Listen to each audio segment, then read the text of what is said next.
Hey, welcome back to my channel. In this video, I'm gonna talk about top 5 best camera for landscape photography. Starting at number 5. OM System OM1. Not everyone needs a full-frame camera. Like the Fujifilm X-T4, the OM System OM1 embraces the benefits of a smaller sensor to create a compelling alternative for photographers who prioritize size, versatility, and a fun handheld experience. Thanks to its stacked Micro Four Thirds sensor, the first of its kind, and a speedy TruePix X processor, the OM1 performed admirably in most our tests. Quite simply, it's one of the most enjoyable cameras you can buy. We found that the OM1 performed well up to ISO 1600 and had slightly less aggressive noise reduction than its Olympus-made predecessors. Its computational modes are also the best you'll find outside a smartphone, with the likes of high residential shot, live North Dakota and in-camera focus stacking going some way to compensating for its smaller sensor. On the downside, its autofocus tracking isn't quite up to the level of Canon or Sony, and the controls can be a little fiddly. That 20MP resolution also isn't huge for a camera of this price. But if you can overlook those drawbacks, then the OM1, and its huge range of Micro Four Thirds lenses, will make a fine companion. Coming at number 4. Canon EOS R7. If you don't need full frame, we think there's no crop sensor camera that can currently beat the Canon EOS R7. In our review, we highlighted its superb autofocus performance, excellent in-body image stabilization, and the class-leading detail delivered by its 32.5MP sensor. Its full-frame cousins still have the edge in low light, but the EOS R7 produced lovely images across a range of scenarios in our real-world tests. We were also impressed by its 30 frames per second burst speeds, which make it a great choice for sports and wildlife enthusiasts. Our tests also found the EOS R7 a nice camera to hold and use, with a decent grip and generous spread of direct access controls. Dual UHS-2 card slots are a welcome bonus, while the ability to record uncropped 4K/60p video output makes the EOS R7 a tidy all-rounder. The only major drawback at present is the continued lack of native lenses, an issue not suffered by alternative APS-C cameras such as the Sony A7 IV and Fujifilm X-T5. At number 3.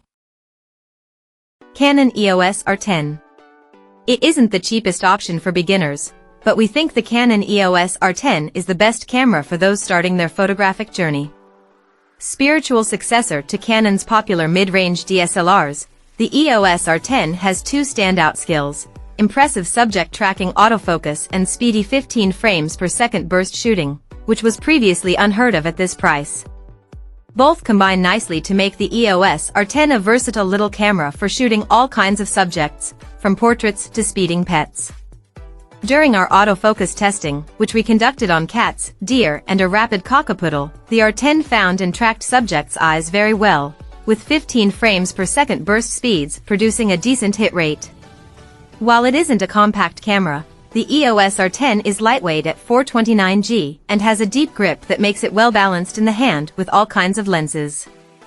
Unfortunately, the EOS R10 doesn't yet have many native lenses, just 2 at the time of writing, and lacks in-body image stabilization. But if you're happy to buy some of the many full-frame RF lenses that work well with the camera, or adapt old ones using an EF-EOS R adapter, then it's a versatile sidekick that's ideal for fledgling snappers. Number 2 of my list. Sony A7 IV. The Sony A7 IV takes up the mantle from the A7R IV as Sony's sharpest full-frame mirrorless camera. As we found in our review, it also solves several of the A7R IV's drawbacks to become a more complete professional camera. A new 61MP sensor and Bion's XR processor team up to deliver remarkably detailed stills. 8 stops of image stabilization made it easy to shoot handheld in testing, too. We were also impressed by the effectiveness of real-time recognition AF. It's not perfect, but it can generally detect a range of subjects and capture them crisply. From our time with the A7R V, we think its level of detail makes it best suited to landscape and studio work. Do keep in mind that it only produces its best results when paired with top-spec lenses, which will add heavily to the already high price tag. The A7R IV offers the same resolution, but we do think the A7R V is the better camera overall, particularly with a sharper EVF that makes framing a joy.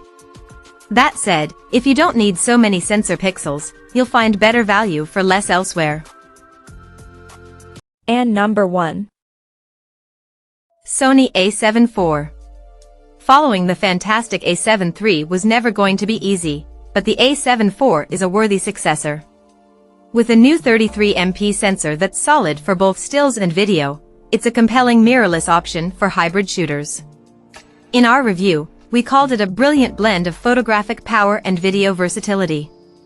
A price hike does mean it's no longer an entry-level full-frame camera like its forebear, but a Bion's XR processor powers solid performance that broadly justifies the extra expenditure. The A7 IV also benefits from Sony's class-leading autofocus skills, plus upgrades like 10-bit video and an almost endless buffer depth with a CF Express card. Our tests found this buffer to be more generous than most photographers will need, with image quality leaning more towards resolution than low-light performance. There are compromises elsewhere, as well. There's a heavy crop on 4K footage and it isn't the simplest camera for beginners to use. The Canon EOS R6 also offers faster burst speeds for a similar price. But considering its powerful versatility and higher resolution, the Sony A7 IV deservedly takes our number 1 spot. Check out this video description for latest price and more informations. Thank you for watching this video. Please subscribe and stay tuned.